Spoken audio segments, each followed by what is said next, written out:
ജയലക്ഷ്മി എന്ന് പറഞ്ഞിട്ട് അമ്മ സ്ഥിരം എനിക്ക് വാട്സപ്പിൽ ഇങ്ങനെ മെസ്സേജ് വരും. അപ്പൊ എനിക്ക് ഒത്തിരി മെസ്സേജ് വരുന്നുണ്ട്, എല്ലാം നോക്കാൻ പറ്റില്ല. അപ്പൊ ഞാനൊരു ദിവസം ഒരു കാര്യം ചെയ്തു, ഞാൻ ദുബായിലുള്ളപ്പം ലിങ്ക് അയച്ചു കൊടുത്തത് പറഞ്ഞു അമ്മ വീഡിയോ കോൾ വരാൻ.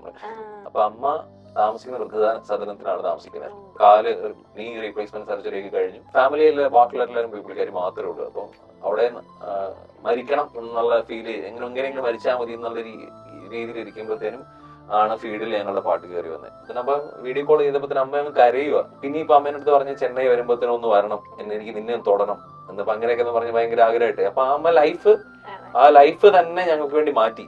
അവരെ മരണം എന്നുള്ളത് മരിക്കണ്ട, എനിക്ക് നിന്നെ തൊട്ടാൽ മതി എന്ന് പറഞ്ഞിട്ട്.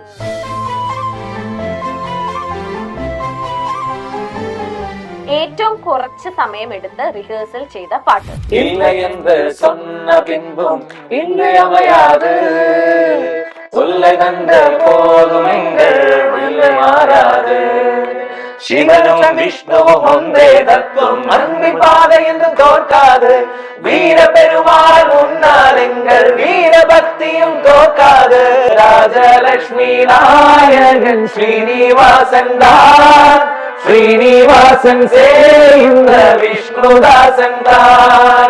ഫാമിലീസ് അറിയില്ലാത്തവരുടെ സീക്രട്ട് നിങ്ങൾക്കൊക്കെ അറിയോ? പരസ്പരം അങ്ങോട്ടും ഇങ്ങോട്ടും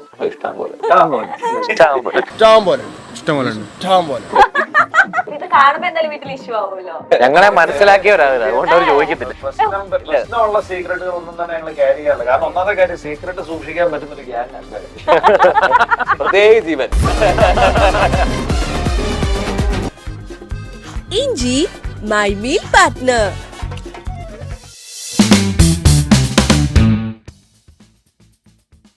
ഞാൻ 1 2 3 എന്ന് പറയുമ്പോ നിങ്ങൾ ഒരു പാട്ട് പാടണം. ആർക്കൊക്കെ ഇതില് തെളിയിപ്പതി ചലഞ്ച്, ഒരു ചലഞ്ച് അത് ആരൊക്കെ പാട്ട് ഒരേപോലെ വരുന്നുണ്ടോ നോക്കാം. 1 2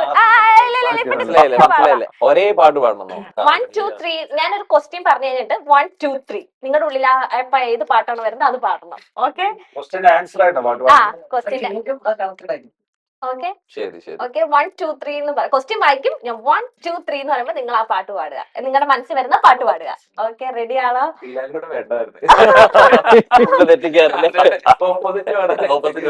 അതെ.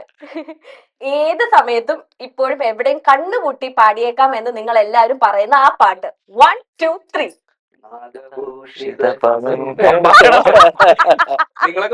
ഇതെന്താ എല്ലാരും സൈലന്റ് ആയിട്ട് എല്ലാരും ഒരുമിച്ച്? ഞാനും അതാ പാടി. ഏതാ കണ്ടു കിഴക്കേ നടക്കുന്നത് കൺകൊട്ടുമില്ല തുടരുന്നില്ല നെഞ്ചിന്റെ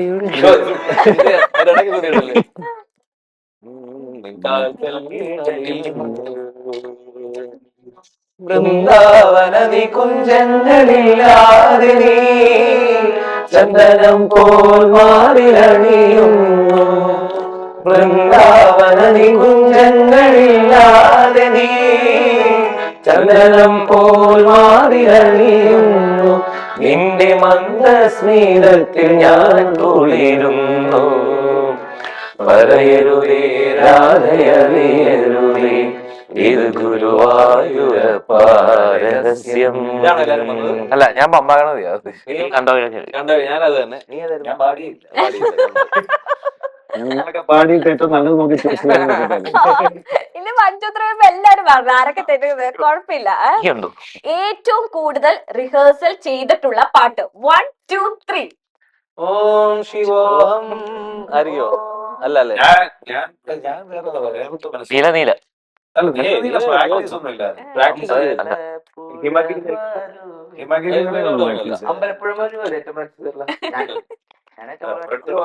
ഓരോരുത്തർ അല്ലെ?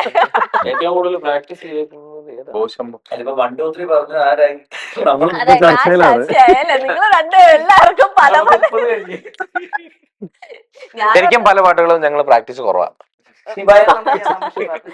ശിവേനമെന്ന് പാടാമോ? ഇല്ല, അത് പ്രാക്ടീസ് ചെയ്തു. ഞങ്ങൾ പാടാൻ തുടങ്ങിയിട്ട് 3 വർഷമായില്ലേ? 2 വർഷമായില്ലേ? ശിവയ നമ നമ ശിവ ശിവ വയ നമ നമ ശിവയ, അങ്ങനെയാണ് സാധനം. അതൊരു ദിവസം ഫുള്ള് പ്രാക്ടീസ് ചെയ്തു. കാറിനകത്തിരുന്നില്ല, അത് കിട്ടത്തില്ല. എനിക്ക് ലാസ്റ്റ് വരും പോകും, അതുകൊണ്ട് ഞാൻ ആദ്യമേ പോകും. ഇത് ഞാനല്ല, ശിവയ നമ തിരിച്ച് തരുക. ആ ടാസ്ക് ഉണ്ണിച്ചാട്ടൻ പാടിയിട്ടുണ്ട്. ബാക്കി കാര്യമുള്ളൂ. വെറുതെ നമ്മൾ ഇവിടെ അത് വരത്തില്ല. വരത്തില്ല, നീ പറഞ്ഞത് ശരിയാ. പിന്നെ ട്രൈ ചെയ്യാൻ സെഗ്മെന്റ് പറയുമ്പോ ഇനി ഇവിടെ അതെ, പ്രാക്ടീസ് ഇവന് പണി കൊടുക്കാനുള്ള സമയല്ലേ. വിഷയമായിട്ട് എല്ലാരും കേൾക്കാൻ ആഗ്രഹിക്കുന്നു. ഉണ്ണിച്ചേട്ടൻ പാടണമെന്ന് പ്രത്യേകം പറഞ്ഞിരുന്നു എന്നോട്. വേറെ പാട്ട് പാടിയപ്പോലെ ഇത് തന്നെ പാടണം. അല്ല, ശിവ കൂട്ടി എന്തോ പാട്ടായിരുന്നു എന്നോട് ഏതാണോ ഞാൻ അങ്ങനെ പാടാറില്ല. പാടുന്നുണ്ടോ? ക്ലോസ് ചെയ്യട്ടെ. സ്റ്റേജ് 2 വർഷമായിട്ട് ഞങ്ങൾ വന്നിട്ടോ പാടി. എന്നിട്ട് ഞാൻ ഇവിടെ വന്നിട്ട് 1 2 3 പറഞ്ഞിട്ട് പാടിപ്പിക്കാനല്ലേ. Okay, next most requested devotional song 1 2 3. കിഴക്കേ നടക്കൽ മഞ്ജുളാലിന്ന് ചാർത്തിച്ച മാല കഞ്ചാലി നമ്മള് പാടി തന്നെ. അതാണ് മനോഹരി ഉണ്ടായിരുന്നു കേട്ടോ, മനോഹരി ഉണ്ടായിരുന്നു. പക്ഷെ ഇപ്പൊ ഈ പാട്ടാണ് ഇപ്പൊ മോശമാണ്. ആളുകൾ ഏറ്റവും കൂടുതൽ ഇമോഷണൽ ആക്കി എന്ന് ഫീഡ്ബാക്ക് വന്നിട്ടുള്ള ഒരു സോങ് 1 2 3. ഒരു നേരം എന്തുകൊണ്ടറിയില്ല.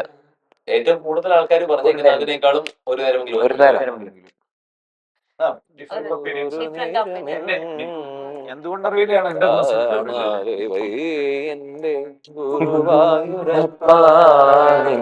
ദിവ്യരൂപം. ഏറ്റവും ടഫാണ്, പക്ഷെ നിങ്ങൾക്ക് അത് പാടാൻ ഭയങ്കര ഇഷ്ടമാണ്. 1 2 3. ഓം ശിവോഹം ഓം ശിവോഹം. അതൊന്ന് പാടോ? അങ്ങനെയൊന്നുമില്ല. വീരവ ഓം ശിവോഹം. നേരെ ശ്രുതി കിടക്കുന്നത് ഓം ശിവോഹം ഓം ശിവോഹം രുദ്രനാമം ഭജേഹം ഭജേഹം. ഓം ശിവോഹം ഓം ശിവോഹം രുദ്രനാമം ഭജേഹം ഭജേഹം. വീരഭദ്രായ അഗ്നിനേത്രായ ഘോരസംഹാര സകലലോകായ സർവഭൂതായ സത്യസാക്ഷാത്കര ശംഭോ ശംഭോ ശങ്കര. ഓം ശിവോഹം ഓം ശിവോഹം രുദ്രനാമം ഭജേഹം ഭജേഹം. ഇത്ര പോരെ? മതി, സൂപ്പർ കേട്ടോ, അടിപൊളി. എനിക്ക് ഭയങ്കര ഇഷ്ടമായി. നിങ്ങൾക്ക് എന്താന്ന് നമ്മളൊക്കെ ഇങ്ങനെ ടിവിയിലും അല്ലെങ്കിൽ ഇങ്ങനെ ഫോണിലും ഈ വീഡിയോസ് അല്ലേ കാണുന്നത്. അപ്പൊ നമ്മൾ വിചാരിക്കുന്നില്ല നിങ്ങളെ ഇത്രയും ഇമ്പാക്റ്റോടെ എനിക്കിങ്ങനെ കേൾക്കാൻ പറ്റുന്നു. അതാട്ടോ ഞാൻ ഇങ്ങനെ എക്സ്പ്രഷൻ ഇടുന്നത്. സെലിബ്രിറ്റീസ് ഏറ്റവും കൂടുതൽ അപ്രീഷിയേറ്റ് ചെയ്ത സോങ് 1 2 3. അത് വൃന്ദാവനം നികുഞ്ചങ്ങൾ. അത് തന്നെയാണ്. അത് ഭയങ്കര റീച്ച് ആയ പാട്ടാണ്. എല്ലാവരും ഏറ്റവും കൂടുതൽ ഇഷ്ടപ്പെടുന്ന പാട്ട് അത് തന്നെയാണ്. ഏറ്റവും കുറച്ച് സമയം എടുത്ത് റിഹേഴ്സൽ ചെയ്ത പാട്ട് 1 2 3. തിരുവനന്തപുരത്തെ അല്ല, തിരുവനന്തപുരത്തെ റിഹേഴ്സൽ നോ റിഹേഴ്സൽ, സ്റ്റേജ് നേരെ പാടുമായിരുന്നു. റിഹേഴ്സൽ ഇല്ലാത്ത പാട്ടൊന്ന് കേട്ടോ.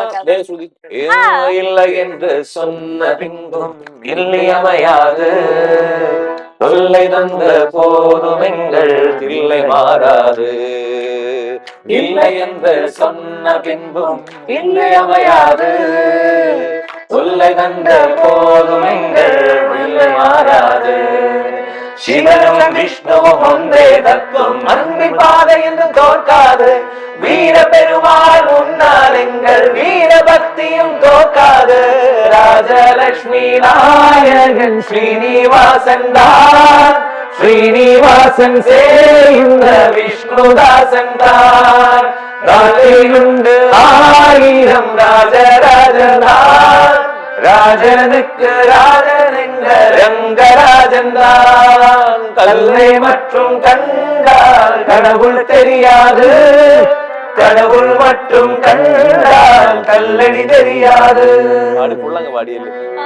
സൂപ്പർ. ഇതാണ് ഒട്ടും റിഹേഴ്സൽ ഇല്ലാതെ. ഞാൻ ഇന്നലെ വീട്ടിൽ ഇത് മൊത്തം ഇരുന്ന് വെച്ച് കേട്ട പാട്ട്. ഇത് ഒട്ടും റിഹേഴ്സൽ ഇല്ലാതെ ക്ഷേത്രത്തിൽ വെച്ച് അവിടുത്തെ സ്റ്റേജിന്റെ കൊണ്ട് അടുത്ത് നിന്നിട്ട് പ്ലാൻ ചെയ്തു. അത് ജനുവരി 1-ാം തീയതി ഞങ്ങളുടെ ന്യൂ ഇയറിന്റെ പരിപാടി പത്മനാഭസ്വാമി ടെമ്പിളിലായിരുന്നു. അപ്പൊ ഞാൻ ആദ്യമായിട്ടാണ് ഞാൻ അമ്പലത്തിന് അവിടെ പോയിട്ടുണ്ടെങ്കിലും ഞാൻ വിഗ്രഹത്തിന് അത്രയും നമ്മൾ അടുത്ത് ക്ലോസ് ആയിട്ട് കാണുന്നത്. വിഗ്രഹം കണ്ടിട്ടുണ്ടോ? അതിന്റെ അകത്തെന്ന് പറഞ്ഞു കഴിഞ്ഞാല് ഈ റൂമിന്റെ വലിപ്പമുണ്ട് വിഗ്രഹം. അതിങ്ങനെ അനന്തശാഹിയായിട്ട് കിടക്കുന്ന മഹാവിഷ്ണുവാണ് അത്. അപ്പൊ നമ്മളാ ദശാവതാരം മൂവി കണ്ടില്ലേ? മൂവിക്ക് അത് കമൽഹാസനെ കൊണ്ടുവന്നതിന്റെ അത് വലിയ വിഗ്രഹത്തിന്റെ അത് കൊണ്ടുവന്നില്ലേ മറ്റേ അപ്പൊ അത് കാണുമ്പോൾ നമുക്ക് ഫീൽ ചെയ്തതായിരുന്നു. അപ്പൊ അത് കണ്ടപ്പോഴത്തേനും അപ്പൊ ഞാനും നമ്മളെ കീബോർഡ് കഴിയുന്ന കണ്ണൻ വന്നിട്ട് ചേട്ടാ എനിക്കും അത് തന്നെ ഫീൽ ചെയ്തു, കണ്ണൻ അത് തന്നെ ഫീൽ ചെയ്തു ആ പാട്ട്. അപ്പൊ അവൻ പറഞ്ഞു ചേട്ടാ നമുക്കൊന്ന് പാടിയാലോ. ഇന്നേ വരെ പാടിയിട്ടില്ല, നമുക്ക് കേട്ട് പരിചയമുണ്ടെന്നല്ലാതെ പാടിയിട്ടേ ഇല്ല. അപ്പൊ ഞങ്ങള് സ്റ്റേജിലേക്ക് കയറിയിട്ട് ഞങ്ങള് പറഞ്ഞു നമുക്കൊരു കാര്യം ചെയ്ത് പാടിയേക്കാം, പറ്റുവാണെങ്കിൽ ആൾക്കാരോട് പറഞ്ഞിട്ടൊക്കെ പാടിയേക്കാം, അപ്പൊ കുഴപ്പമില്ലല്ലോ. എന്നിട്ട് ഞങ്ങളത് പാടി. അത് ഭയങ്കര ഇമ്പാക്ട് ആയിരുന്നു. അതെ ഞാൻ ഇന്നലെയൊക്കെ കേട്ടപ്പോ നിങ്ങളുടെ വീഡിയോ ഇത് കേട്ടപ്പോ അടിപൊളി. എനിക്കൊന്ന് കൊറേ പേര് ആ ഇപ്പൊ പാടിയ വേർഡ്സ് തന്നെ എഴുതി വരികൾ ഒരു രക്ഷയില്ലാന്ന് പറഞ്ഞ ഒരുപാട് ഞങ്ങള് ഇപ്പൊ പറഞ്ഞ വരികള് ഇപ്പൊ മറ്റേ ഞങ്ങൾ എഴുതി വരിക വരികൾ മാറ്റി. അതിന്റെ പഴയ ഫിലിമിൽ അതിന്റെ അകത്ത് യൂസ് ചെയ്യുന്നത് ശൈവരും വൈഷ്ണവരും തമ്മിലുള്ള പണ്ട് രണ്ടും സെപ്പറേറ്റ് ആയിരുന്നല്ലോ, അവർ തമ്മിൽ ഫൈറ്റ് ആയിരുന്നു. അപ്പൊ അതിന്റെ കാലഘട്ടത്തിലെ ഇതാണ് സിനിമയിൽ കാണിക്കുന്നത്. അപ്പൊ അതിന്റെ അകത്ത് ഒരാളെ അല്ലെങ്കിൽ വിഷ്ണുവിനെ അല്ലെങ്കിൽ ശിവനെ കുറച്ചായിട്ട് അങ്ങനെയൊക്കെയാണ് പറയുന്നത്. അപ്പൊ അത് ഞങ്ങള് ശിവനും വിഷ്ണുവും ഒன்றേ തത്വം അൻപിൻ പാതയെന്തും തോൽക്കാതെ, അതായത് രണ്ടും ഒന്നാണ്, സ്നേഹത്തിന്റെ പാത ഒരിക്കലും തോൽക്കില്ല. അതപ്പോ നമ്മുടെ തന്നെ വരികളാണ്, നിങ്ങളുടെ വരികളാണ്. ഓക്കെ, അതാണ് എല്ലാരും ആ കമന്റ്സിൽ എനിക്കൊന്ന് വരിക നവീൻ ഭാഗവതർ എഴുതി. ഓക്കെ, ഏറ്റവും ഒടുവിൽ സ്റ്റേജിൽ പെർഫോം ചെയ്തിട്ട് വന്നേക്കുന്ന സോങ്? സിയാപതി രാമചന്ദ്ര കി ജയ്, രാധാപതി കൃഷ്ണചന്ദ്ര കി ജയ്.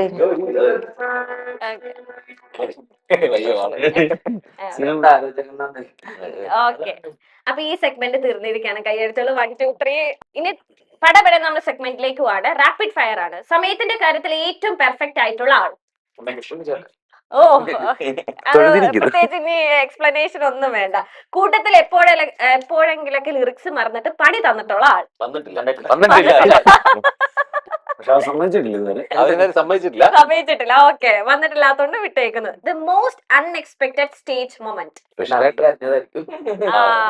ബർത്ത്ഡേ അല്ലേ?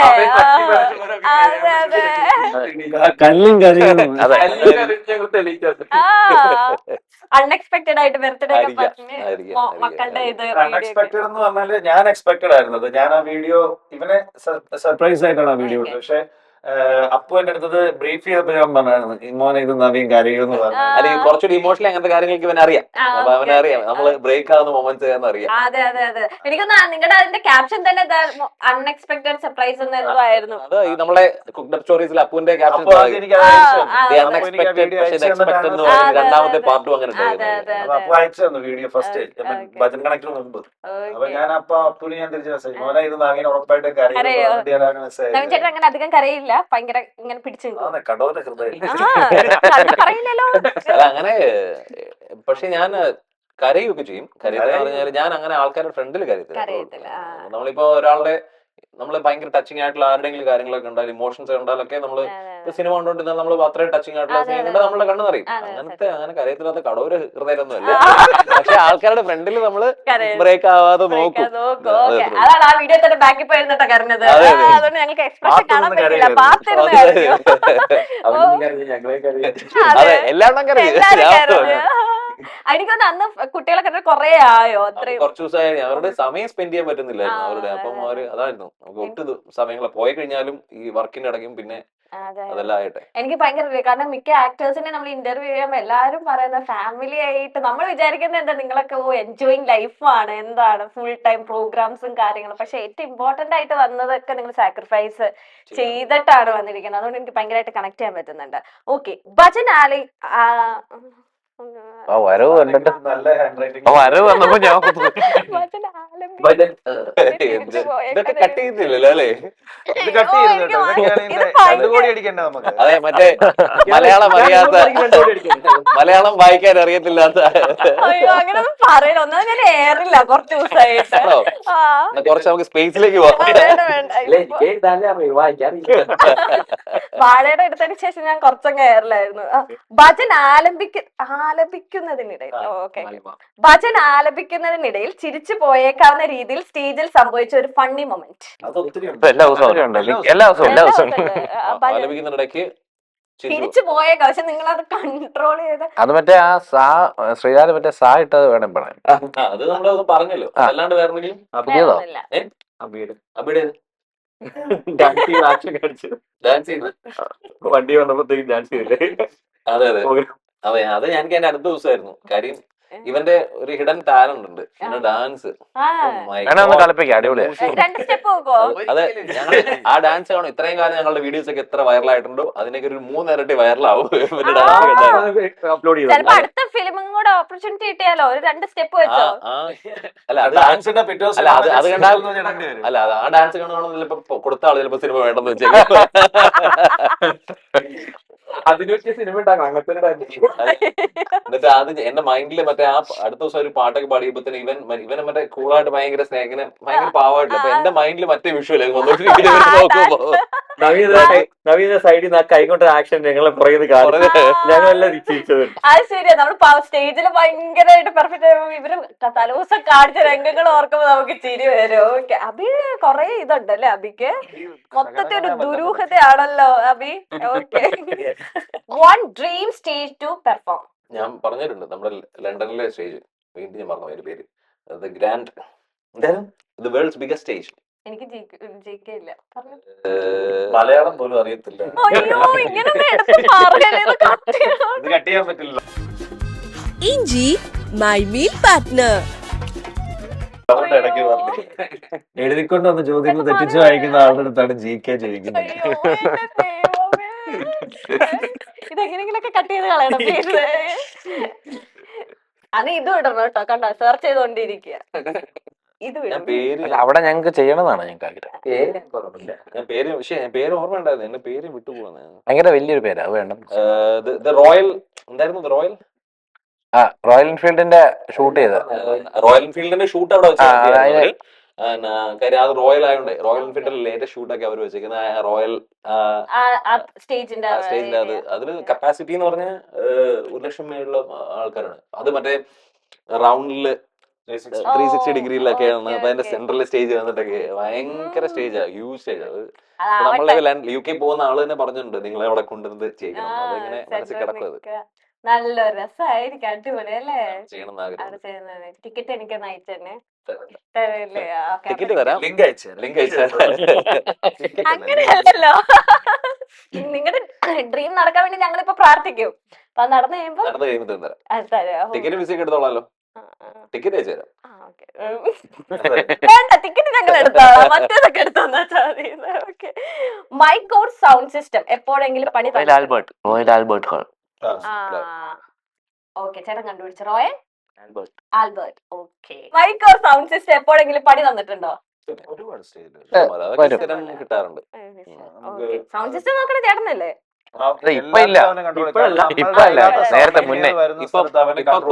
ഇപ്പൊ കൊറേ വ്യത്യാസമായി. നേരത്തെ എന്ന് പറഞ്ഞാൽ നമ്മുടെ പ്രോഗ്രാം ബുക്ക് ചെയ്യുന്ന സ്ഥലങ്ങളിൽ തന്നെ അവര് സൗണ്ട് അങ്ങനെ വരുമ്പോഴത്തേക്കും മേ ബി നന്നായിട്ട് സൗണ്ട് ചെയ്യുന്ന ആളാണെങ്കിലും പെട്ടെന്ന് ഈ പറയുന്ന 18 മൈക്കാണ് നമുക്ക് വരുന്നത്, അല്ലെങ്കിൽ 16 മൈക്കൊക്കെ വരുന്നത്. യൂഷ്വലി ഞങ്ങൾ ചെയ്യുന്നത് ഞങ്ങളുടെ സൗണ്ട് എഞ്ചിനീയർ ഞങ്ങൾ കൂടുതൽ ട്രാവൽ ചെയ്യും. വെളിയിലുള്ള പ്രോഗ്രാംസിന് പുതിയ സൗണ്ട് എഞ്ചിനീയർ. എനിക്ക് തോന്നുന്നു മിക്ക ആർട്ടിസ്റ്റുകളുടെ ഇപ്പം സെലിബ്രിറ്റി സിംഗേഴ്സിന്റെ സൗണ്ട് എഞ്ചിനീയേഴ്സ് മിക്ക ഞാൻ കണ്ടിട്ടുണ്ടായി. അപ്പൊ അങ്ങനെ ഇപ്പൊ അതുകൊണ്ട് പ്രശ്നമൊന്നുമില്ല അല്ലേ? ഒക്കെ ഷോയ്ക്ക് പോകുന്ന സ്ഥലത്ത് വെച്ച് ഏറ്റവും ലേറ്റ് ആയി ഉറക്കം ഉണരുന്ന ആള്. ഞാൻ ഉറങ്ങാറില്ല, പിന്നെ ഇങ്ങോട്ടൊക്കെ തന്നെയാണല്ലോ ചോദ്യങ്ങൾ വരുന്നത്. ഇവനും കണ്ണനും വിളിച്ചാലും ഒരു 10 അലാറം ഉറങ്ങുന്നതിന്റെ അല്ലായിരിക്കും ലേറ്റ് ആകുന്നത്. ഞാൻ 8:45 കണ്ണന്റെ റൂമിൽ എത്തുമ്പോ കണ്ണൻ നല്ല സുഖ നിദ്രയിലാണ്. ഞാൻ പോകണ്ടേ, 7 സമയം പോലും അറിയാതെ കിടന്ന് വാങ്ങിക്കൊണ്ടിരിക്കും. അല്ല, അതിനകത്ത് ഏറ്റവും വലിയ കാര്യം അറിയോ, അപ്പുറത്തൊരു സാറ് കിടന്ന് ഗെയിം കളിച്ചോണ്ടിരിക്കുക.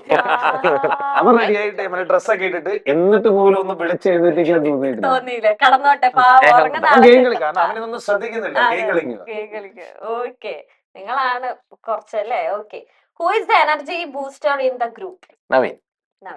യെസ്, എനർജി ഇല്ലാത്തവർക്കൊക്കെ എനർജി ഇല്ലാത്തതല്ല, അതായത് നമ്മൾ നവീൻ ഇല്ലാതെ കുറെ സ്റ്റേജസ് ചെയ്യാറുണ്ട്.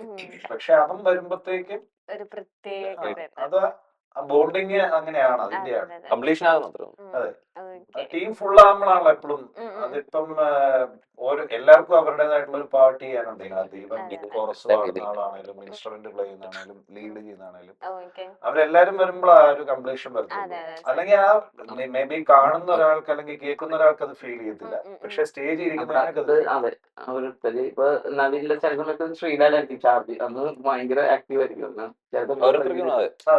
അവരുടെ നമുക്കത് പെട്ടെന്ന് അറിയും. നമ്മുടെ പരിപാടി അല്ലെങ്കിൽ അതിന് സ്ഥിരം കേൾക്കുന്നവർക്ക് ഇന്ന് അവരില്ലല്ലോ, ഇന്ന് നവീനില്ലല്ലോ, ഇന്ന് അങ്ങനെ അപ്പം സ്ഥിരം കേൾക്കുന്നവർ അല്ലാത്തവർക്ക് ചിലപ്പോൾ അത് ഫീൽ ചെയ്യത്തില്ലായിരിക്കും. പക്ഷെ സ്റ്റേജിൽ നമുക്ക് ഈവൻ ഒരാളുടെ പ്രസൻസ് ഇല്ലെങ്കിൽ പോലും നമുക്കത് ഫീൽ ചെയ്യും.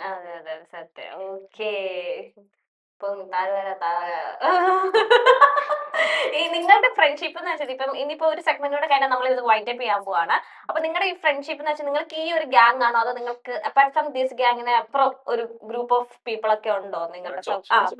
ഇഷ്ടം പോലെ നിങ്ങൾക്ക്, അല്ലാതെ ഈ ഒരു ഗ്യാങ് മാത്രമല്ല, ഓരോരുത്തർക്കും ഇഷ്ടം പോലെ ഫ്രണ്ട്സ് ഉണ്ട്. പക്ഷെ എന്നാലും നമ്മുടെ പ്രൈമറി ഗ്യാങ് എന്ന് പറയുന്നില്ലേ, ഇതാണ് കൂടുതൽ ടൈം സ്പെൻഡ് ചെയ്യുന്നതും കാര്യങ്ങളൊക്കെ കൂടുതൽ ബോണ്ട് ആയേക്കുന്ന ആൾക്കാർ ഇതാണ്. ഫാമിലീസ് അറിയില്ലാത്തവരെ സീക്രട്ട് നിങ്ങൾക്കൊക്കെ അറിയോ പരസ്പരം അങ്ങോട്ടും ഇങ്ങോട്ടും? ഫാമിലീസിന് അറിയത്തില്ല, ഇഷ്ടം പോലെ. ഒരു സീക്രട്ട് ഇപ്പൊ എന്റെ ഷോയിലൊന്നും വെളിപ്പെടുത്താൻ താല്പര്യപ്പെടുന്നില്ല. അല്ല, ഒരു സീക്രട്ട് പരസ്യമാക്കാൻ ചിലപ്പോ ഇത് കണ്ടു കഴിഞ്ഞിട്ടുണ്ടെങ്കിൽ വീട്ടിൽ ചോദിക്കും എന്താണ് ഞങ്ങളോട് അത്. അല്ല, എന്റെ സീക്രട്ട് അല്ല, അവരുടെ സീക്രട്ട് നമുക്കറിയാമല്ലോ. അങ്ങനെ ഇപ്പൊ ഇത് കാണുമ്പോ എന്തായാലും വീട്ടിൽ ഇഷ്യൂ ആവുമല്ലോ. ഞങ്ങളെ മനസ്സിലാക്കിയവരാണ്, അതുകൊണ്ട് അവർ ചോദിക്കത്തില്ല. പ്രശ്നമുള്ള സീക്രട്ടുകൾ ഒന്നും തന്നെ ഞങ്ങൾ ക്യാരി ചെയ്യാറില്ല. കാരണം ഒന്നാമത്തെ കാര്യം സീക്രട്ട് സൂക്ഷിക്കാൻ പറ്റുന്ന ഒരു ഗ്യാങ് അല്ല. പ്രത്യേക ജീവൻ എനിക്ക് ഒട്ടും പറ്റത്തില്ല. എനിക്ക് 2 മിനിറ്റ് ഒരാളോട് സംസാരിക്കാതിരുന്നാൽ തന്നെ എനിക്ക് ഭയങ്കര കാര്യം. ഇവനോട് എങ്ങനെ സീക്രട്ട് പറഞ്ഞു കഴിഞ്ഞാൽ അവൻ മറ്റേ ഒരു ഇന്നസെന്റിനെ പോലെ റൂമിൽ തന്നെ പോയിട്ടാണെങ്കിൽ പറയുന്നത്. ഇങ്ങനെ എനിക്ക് കൊണ്ടുനടക്കാൻ പറ്റത്തില്ല.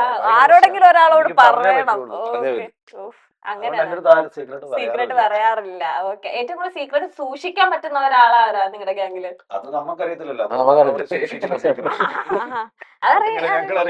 അതൊക്കെ അറിയാൻ പറ്റും ഗ്യാങ്ങിലോ. ഇവനോട് പറഞ്ഞിട്ടുണ്ടെങ്കിൽ സേഫ് ആയിരിക്കും എന്നൊക്കെ അങ്ങനെയൊക്കെ അറിയാനൊക്കെ പറ്റും. നമ്മുടെ ഗ്യാങ്ങിൽ ആരും ഇല്ല. അതായിരിക്കും പിന്നെ ഏറ്റവും ബെറ്റർ. പിന്നെ പറഞ്ഞാലെന്താ, നിങ്ങൾ തന്നെയല്ലേ അറിയാൻ പോകുന്നുള്ളൂ. അതുകൊണ്ട് ഇപ്പൊ അങ്ങനെ സീക്രട്ട് ഒന്നും പറയുന്നില്ല. എന്നൊക്കെ എന്താ ഇവരുടെ ജീവിതത്തിൽ പ്രശ്നം ഉണ്ടാക്കാണ്ട് അങ്ങനെ ഞങ്ങളുടെ എന്തെങ്കിലും മുഖത്തൊക്കെ ഇപ്പൊ തന്നെ പറയും. അത് പറയും. അതുകൊണ്ടാണ് ഇത്രയും വർഷമായിട്ടും പ്രശ്നമില്ലാതെ പോകുന്നത്. സീക്രട്ട് ഒന്ന് കുറച്ചുപേര് അവിടെ മാറി സംസാരിച്ച് കുറച്ചുപേര് വേറെ ഇല്ല. ഇപ്പൊ നേരത്തെ പറഞ്ഞല്ലോ, ഇപ്പൊ നമ്മൾ ചെയ്യുന്ന ഒരാളിപ്പോ തെറ്റാ ചെയ്യുന്നുണ്ടെങ്കിൽ അന്നേരം തന്നെ പറയണം അത് ശരിയായില്ല നീ ചെയ്തത് സ്പോട്ടിൽ പറയും. അല്ലാതെ കൊണ്ടു നടക്കേണ്ട കാര്യമൊന്നുമില്ല. ഇപ്പൊ നിങ്ങൾ മിക്കവരും തന്നെ മാരേജ് കഴിഞ്ഞോണ്ട് ചോദിക്കാം, നിങ്ങളുടെ കൂട്ടത്തിൽ ആരായിരിക്കും റൊമാൻറ്റിക് ഒരു ഹസ്ബൻഡ്, റൊമാൻറ്റിക് പേഴ്സൺ? ഭജൻ മാത്രല്ല, പാട്ട് മാത്രല്ല. ഞങ്ങളോട് ചോദിച്ചാൽ ഞങ്ങൾ എല്ലാവരും അങ്ങനെയാന്ന് പറഞ്ഞു. പക്ഷെ ഞങ്ങളുടെ എല്ലാരും കൈവോക്കല്ലേ. ഭജൻ മാത്രല്ല, കുറച്ച് റൊമാൻസ് ഒക്കെ ഉണ്ടെന്നൊക്കെ അങ്ങനെ. ഇപ്പൊ എനിക്ക് കമന്റ് വരും, എനിക്ക് ഇവരുടെ ഇതൊക്കെ അറിഞ്ഞിട്ട് എന്തിനാണ് വെറുതെ ചോദിക്കണ കേട്ടോ, ഒരു രസമല്ലേ ഇത്. ഞാൻ തന്നെ മുൻകൂട്ടി ജാമ്യം എടുക്കും ഇങ്ങനത്തെ കമന്റ്സ് ഒക്കെ വരുമെന്ന് ഓർത്ത്. അതപ്പോ ഒരു സേഫ് സോൺ ആയിരിക്കുമല്ലോ. വേറെ ഈ പാട്ടല്ലാണ്ട് ഡാൻസ് അല്ലാണ്ട് മറ്റു കലകളൊക്കെ ഏറ്റവും കൂടുതലുള്ള ആൾക്കാർ? അഭിയല്ല ഉദ്ദേശിച്ചത്, അഭിയല്ലാണ്ട് ഞാനിപ്പം കഴിഞ്ഞ ഇന്റർവ്യൂവിന് ഞാൻ ചോദിച്ചപ്പോഴത്തേക്ക് അബിയുടെ ഉറക്കത്തെ കുറിച്ച് ഞാൻ പറഞ്ഞു. പക്ഷെ അത് കഴിഞ്ഞ് എന്റെ വീട്ടിൽ പോയപ്പോഴാണ് പറഞ്ഞത് ചെണ്ട പഠിച്ച് ഇതായിട്ടുള്ളതാണ്, മൃദംഗിസ്റ്റ് ആണ് അവൻ. എല്ലാം സകലകല വല്ലതല്ല. എല്ലാം ഉണ്ട്. ഡാൻസ് ഉണ്ട്, ആക്ടിങ് ഉണ്ട്, പാട്ടുണ്ട്, എന്ത് വേണം? ആക്ടിങ്ങിന്റെ കാര്യം അറിയത്തില്ല, അവൻ ഇപ്പോഴും ആക്ട് ചെയ്തിരിക്കുന്നില്ല പാവത്തെ പോലെ. ഫോട്ടോ കൊടുത്തിട്ട് ആക്ടിങ്ങിന്റെ ഒരു ഷൂട്ടിങ്ങിന്റെ ഡേറ്റ് കൊടുത്തിട്ടുണ്ട്, അത് കഴിയുമ്പോ അറിയാം. ഓക്കെ. ഇനി ഫിലിം ഇന്റർവ്യൂ എടുക്കണം, പ്രൊമോഷന് ഞാൻ ഇനി ഇന്റർവ്യൂ എടുക്കണല്ലോ അഭിനെ. ഫോട്ടോ വെച്ചെടുത്താൽ മതി. ഇല്ല. അല്ലാതെ വേറെ നിങ്ങൾക്ക് അറിയാം ഡാൻസോ അങ്ങനെ വേറെ കഴിവുകള്? ഡാൻസ് കഴിവുകൾ എന്താ കഴിവുകൾ പാട്ടന്നെ മതിയല്ലോ. കഴിവുകളൊക്കെ എന്തെങ്കിലും കാണും. ചെറുതായിട്ട് കഴിവുകളൊക്കെ. പടക്കം വരയും. ഡാൻസ് ഒക്കെ കളിക്കോ? ഡാൻസോ? ആ. ഡാൻസ് കളിച്ചിട്ടുണ്ട്. ഡാൻസ് കോളേജിലൊക്കെ ഈ നേരത്തെ പറഞ്ഞ കോളേജിൽ പണ്ട് നീ മൂന്നൊക്കെ കടിക്കത്തില്ലായിരുന്നു? ഞാൻ കണ്ടിട്ടുണ്ട്. മൂന്നാക്ക് ചെയ്യുമായിരുന്നു. ഇപ്പൊ വേണ്ട കേട്ടോ, ഇപ്പൊ നടുവുളുക്കി കിടക്കാം. അന്നത്തെ കാലമല്ലല്ലോ. മുഴുവൻ ഞാൻ ഇതുവരെ അടിച്ചിട്ടില്ല, എനിക്ക് പേടിയാ. ഞങ്ങളുടെ ഒരു ഡാൻസിന്റെ വീഡിയോ ഇറക്കാറുണ്ട്. എന്നെ പണ്ട് ബ്രേക്ക് ഡാൻസ് ഒക്കെ പഠിപ്പിക്കാൻ വിട്ടിട്ടുണ്ട്. അല്ല, ഞങ്ങളുടെ ഒരു ഡാൻസിന്റെ വീഡിയോ ഇറക്കാറുണ്ട്, ഇതുവരെ ഇറക്കി. ഇറക്കിയിട്ടില്ല. കെനിയയിലെ എല്ലാവരും ഉണ്ട്. കെനിയുണ്ട്. അല്ല, ഡാൻസ് അവന്റെ ഇവന്റെ ഡാൻസ് കെനിയയിൽ പോയപ്പോൾ അത് ഞാൻ പറയട്ടെ, അതിന്റെ കുറച്ച് കട്ടായിട്ട് എനിക്ക് അയച്ചു തരും. സൂപ്പർ ആയിരിക്കും. കെനിയയിൽ പോയപ്പോ പിന്നെ ഡാൻസ് ഞാൻ മാത്രമല്ല, ഇവരെല്ലാം ഉണ്ട്. നിങ്ങൾ ഏറ്റവും കൂടുതൽ കുറച്ച് സ്റ്റേജിൽ ഫ്രീഡം എടുക്കുന്ന എബ്രോഡ് ഷോസിനാണോ അതോ നമ്മുടെ നാട്ടിലത്തെ ഫ്രീഡോ എബ്രോഡ് ഷോസ്? എബ്രോഡ് ഷോസ് പോയി കഴിഞ്ഞു കഴിഞ്ഞാൽ കുറെ ദിവസം ഫ്രീ ആണല്ലോ. അപ്പൊ നമ്മള് ഹോട്ടലിലൊക്കെ പോയി കഴിഞ്ഞാലും ചില്ലാണ്. നാട്ടിലാകുമ്പോ ഓട്ടം തന്നെ, വണ്ടി അല്ലെങ്കിൽ വണ്ടിയിലുള്ള ഓട്ടം ഒക്കെ ആകുമ്പോ. പക്ഷെ അവിടെ പോയി കഴിഞ്ഞാൽ 2 ദിവസം അല്ലെങ്കിൽ 1 ദിവസം ഫ്രീ ആയിരിക്കും. അതുകൊണ്ട് ചില്ലായിരിക്കും. കേരളത്തിൽ ഇനി ഒരു സ്ഥലമുണ്ട് നിങ്ങൾക്ക് ഏറ്റവും ഇഷ്ടപ്പെട്ട, അവിടെ ഞങ്ങൾക്ക് ഭജൻ ചെയ്യാൻ ഭയങ്കര ഇഷ്ടം, അങ്ങനെ ചൂസ് ചെയ്യാൻ പറ്റിയ ഒരു പ്ലേസ് ഉണ്ടോ കേരളത്തിൽ? അത് ഇന്നലെ നമ്മുടെ ശരത്തും അമ്മയുണ്ടല്ലോ, അപ്പൊ അവരുടെ വീഡിയോ പോസ്റ്റ് ചെയ്ത് പുള്ളിയെ ഇങ്ങനെ ഇടയ്ക്ക് ഫോട്ടോ വെച്ച് തരും. ഇവിടെ എപ്പോഴാ വേണ്ടത്? ശിവരാത്രിക്ക് വേണ്ടിയിട്ട് ശിവരാത്രി ദിവസം അല്ലെങ്കിൽ തലേദിവസം അവിടെ വടക്കുനാഥന്റെ ടെമ്പിളിൽ അവിടെ അതിന് ഫ്രണ്ട് ആ ഒരു ഇഷ്ടംപോലെ ഏരിയ ആണല്ലോ. അപ്പൊ അവിടെ ഒരു ഭജന കാര്യം ഞങ്ങൾ വടക്കുനാഥന്റെ ഇഷ്ടംപോലെ പാട്ടുകൾ പാടാറുണ്ട്. അത് അവിടെ തൃശ്ശൂരുള്ളവർക്കൊക്കെ ഭയങ്കര കണക്റ്റഡ് ആണ്. ഒത്തിരി പേര് വിചാരിക്കുന്നത് ഞങ്ങൾ തൃശ്ശൂരുകാരാണ്. അപ്പൊ അങ്ങനെയൊക്കെ, അപ്പൊ അത് ഒരു ഭയങ്കര ആഗ്രഹമുള്ള കേരളത്തിലെ ടെമ്പിളാണ്. ഗുരുവായൂർ നമ്മളിപ്പോ ഓൾറെഡി പാടി. അപ്പോ ശബരിമലയിലും പാടിയിട്ടുണ്ട്. ഈ ശബരിമലയുടെ കേസ് പറഞ്ഞപ്പോഴാണ് എനിക്ക് തോന്നുന്നു കമന്റിൽ ഞാൻ കണ്ടതാണ്, അവരെല്ലാം പുറത്തുള്ള നിങ്ങളുടെ പാട്ട് കേൾക്കുമ്പോഴത്തേക്ക് ഞങ്ങൾ ശബരിമല പോയ ഫീലാണ്, ഞങ്ങൾ ഇന്നേ വരെ പോയിട്ടില്ല, പോവാൻ സാഹചര്യം എത്തിയിട്ടില്ല. അത് എയർപോർട്ടിൽ ഞങ്ങൾ വരാൻ നിൽക്കുമായിരുന്നു. അപ്പൊ ഒരു ഫാമിലി ഓടി എന്റെ അടുത്ത് വന്നു. പുള്ളി ഒരു 40 ഒക്കെ ഉള്ള ആളായിരിക്കും. ഒരു മോനായിരുന്നു, മോളാന്ന് മറന്നുപോയി. അപ്പൊ വൈഫും അവർ 3 പേരോട് വന്നിട്ട് എന്റെ അടുത്ത് പറഞ്ഞു, ബ്രോ ഒരു സെൽഫി എടുത്തതെന്ന് ഫോട്ടോ എടുത്തതിന് ശേഷം പറഞ്ഞു, പുള്ളിക്കാരൻ ഇങ്ങനെ വിശ്വാസങ്ങളോ അങ്ങനെ ഒന്നുമില്ല, പക്ഷെ കുറെ നിങ്ങളുടെ പാട്ട് കേട്ടിട്ട് എനിക്കൊന്ന് ശബരിമലയിൽ പോകണമെന്ന് വിചാരിച്ച് ഞാൻ 41 ദിവസം വ്രതം എടുത്ത് ഞാൻ ശബരിമലയിൽ പോയിട്ട് പുള്ളി തിരിച്ചു വന്നു, മലക്കി വിട്ടു. അത് എനിക്കൊരു ലൈഫിൽ ഭയങ്കര ഒരു ചേഞ്ച് ആയിരുന്നു. നിങ്ങളാണ് എന്റെ റീസൺ എന്നൊക്കെ പറഞ്ഞിട്ട് വന്നിട്ട് എന്റെ അടുത്ത് വന്നിട്ട് പറഞ്ഞു. അത് നമ്മളൊരു ഭജൻ കണക്കിൽ ഇതുപോലെ എന്റെ ഒരു ഫാമിലി ഓർക്കുന്നുണ്ട്, വെളിയിലുള്ള ഒരു ഫാമിലി വേറെ ആളും ഞാൻ വന്നിട്ട് പറഞ്ഞു. അപ്പൊ അങ്ങനെ ഒത്തിരി പേര് നമ്മള് മൂലം ശബരിമല പോകണം എന്ന് എക്സ്പീരിയൻസ് ചെയ്യണം എന്ന് വിചാരിച്ചിട്ട്. നമ്മളൊക്കെ കേട്ടിട്ടുള്ളൂ മ്യൂസിക് തെറാപ്പിയും കൊണ്ട് ഇങ്ങനെ എന്താ ഡിപ്രഷൻ മാറി അല്ലെങ്കിൽ അസുഖങ്ങൾ മാറി. പക്ഷെ നിങ്ങളുടെ പ്രോഗ്രാംസിന്റെ കമന്റ്സ് വായിക്കുമ്പോഴാണ് ഇതിന്റെ റിയൽ. നമ്മൾ ഈ ഫിലിമിൽ കേൾക്കുന്ന ഒരു ഡയലോഗ് അല്ലെങ്കിൽ ഫിലിമിലൊക്കെയാണ് കണ്ടിട്ടുള്ളത്, മ്യൂസിക്കും കൊണ്ട് ഒരാൾ എണീറ്റ് നടന്നു അങ്ങനെയൊക്കെ നോക്കുമ്പോൾ നിങ്ങളുടെ നോക്കുമ്പോഴത്തേക്കും ഡിപ്രഷൻ മാറി, എന്താ പറയാ ഓപ്പറേഷനിൽ കയറുമ്പോൾ അത് സക്സസ് ആയി. അങ്ങനെ മ്യൂസിക് തെറാപ്പി എന്നുള്ള കാര്യത്തിലൊക്കെ കുറച്ചൊക്കെ ബിലീഫ് ഒക്കെ വന്നത് എനിക്ക് തോന്നുന്നു ഭജൻസ് നന്ദ ഗോവിന്ദ് ഒക്കെ വന്നതിന് ശേഷം. ഒരു അമ്മ ജയലക്ഷ്മി എന്ന് പറഞ്ഞിട്ട് അമ്മ, പുള്ളിക്കാരി സ്ഥിരം എനിക്ക് വാട്സപ്പിൽ ഇങ്ങനെ മെസ്സേജ് വരും. അപ്പൊ എനിക്ക് ഒത്തിരി മെസ്സേജ് വരുന്നുണ്ട്, എല്ലാം നോക്കാൻ പറ്റില്ല. അപ്പൊ ഇടയ്ക്ക് ഇങ്ങനെ ഞാൻ നോക്കുമ്പോൾ വീണ്ടും അൺറീഡ് മെസ്സേജ് ചെക്ക് ചെയ്യുമ്പോൾ തന്നെ അമ്മയുടെ മെസ്സേജ് ഇങ്ങനെ വരും. അമ്മ ഡെയിലി ഇങ്ങനെ ഇപ്പോഴും നോക്കുകയാണെന്നുണ്ടെങ്കിൽ ഓപ്പൺ ആക്കണേ കാണും. അപ്പൊ അമ്മയ്ക്ക് റിപ്ലൈ അയക്കണമെന്നൊന്നുമില്ല, അങ്ങനെയൊന്നുമില്ല. അപ്പം അങ്ങനെ ഇരിക്കുമ്പോൾ ഞാൻ കുറെ ആയാലും ഞാൻ വെച്ചാൽ രാവിലെ തൊട്ട് വൈകുന്നേരം വരെ മോൻ കഴിച്ചോ അല്ലെങ്കിൽ എങ്ങനെയാണ് അങ്ങനെ ഒത്തിരി എല്ലാ കാര്യങ്ങളൊക്കെ ചോദിച്ചയക്കും. അപ്പൊ ഞാനൊരു ദിവസം ഒരു കാര്യം ചെയ്തു, ഞാൻ ദുബായിലുള്ളപ്പം ലിങ്ക് അയച്ചു കൊടുത്തത് പറഞ്ഞു നമ്മ വീഡിയോ കോൾ വരാൻ കാര്യം അത്രേ അയക്കുന്നല്ല. അപ്പൊ അപ്പത്തിനും വീഡിയോ കോൾ വന്നപ്പോഴത്തേനും അമ്മ വിശ്വസിക്കുന്നില്ല. അപ്പൊ അമ്മ താമസിക്കുന്ന വൃദ്ധസദനത്തിലാണ് താമസിക്കുന്നത്. ആള് കല്യാണം ഒന്നും കഴിച്ചിട്ടില്ല, മക്കളില്ല. അപ്പം അച്ഛനും അമ്മ ഉണ്ടായിരുന്നു. പുള്ളിക്കാരി ഒരു റിട്ടയർഡ് ഉദ്യോഗസ്ഥയാണ്. അപ്പൊ അതിനുശേഷം നീ റീപ്ലേസ്മെന്റ് സർജറി ഒക്കെ കഴിഞ്ഞപ്പോഴത്തേനും ഫാമിലിയിലെ ബാക്കിയുള്ളവരെല്ലാവരും പോയി, പുള്ളിക്കാരി മാത്രമേ ഉള്ളൂ. അപ്പം അവിടെ മരിക്കണം എന്നുള്ള ഫീല്, എങ്ങനെയെങ്കിലും മരിച്ചാൽ മതി എന്നുള്ള രീതിയിൽ ഇരിക്കുമ്പോഴത്തേനും ആണ് ഫീൽഡിൽ ഞങ്ങളുടെ പാട്ട് കയറി വന്നത്. അപ്പൊ എന്നെയൊക്കെ ഞങ്ങളുടെ മകനായിട്ട് സ്വീകരിച്ചു. അപ്പൊ അമ്മ ഞങ്ങൾക്ക് വേണ്ടി അങ്ങ് ജീവിക്കുകയാണ്.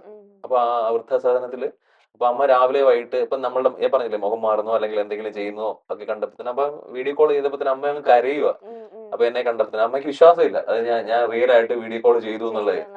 അപ്പൊ അത് കഴിഞ്ഞിട്ട് അമ്മ പിന്നെ ഇപ്പൊ അമ്മേൻ്റെ അടുത്ത് പറഞ്ഞ് ചെന്നൈ വരുമ്പോഴത്തേനും ഒന്ന് വരണം, എനിക്ക് നിന്നെ ഒന്ന് തൊടണം. എന്നപ്പോ അങ്ങനെയൊക്കെ എന്ന് പറഞ്ഞ് ഭയങ്കര ആഗ്രഹമായിട്ട്. അപ്പൊ ആ ലൈഫ് തന്നെ ഞങ്ങൾക്ക് വേണ്ടി മാറ്റി. അവരെ മരണം എന്നുള്ള മരിക്കണ്ട, എനിക്ക് നിന്നെ തൊട്ടാ മതി എന്ന് പറഞ്ഞിട്ട്. അപ്പൊ അതൊക്കെ ഇവനും കാര്യം നമ്മളെ അതെ സത്യം. അല്ല, അഡ്രസ് തന്നിട്ടുണ്ട്, അഡ്രസ് തന്നിട്ടൊക്കെ. ഇവരും കാര്യം ബാക്കിയുള്ളവരും കാര്യം.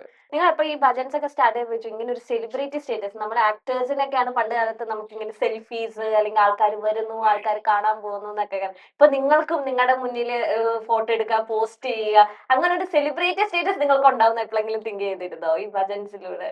ഇല്ല. ഇപ്പൊ ഫേസ് അല്ലേ, ഒരു മീഡിയ ഇല്ല, ഈ ഒരു ഭജനിലൂടെ ഫേസ് റിക്കഗ്നൈസ് ചെയ്യുന്നു, ഒരു ഫോട്ടോ പോസ്റ്റ് ഇടാൻ തന്നെ കൊതിക്കുന്നവരല്ലേ ഇൻസ്റ്റാഗ്രാമിലൊക്കെ.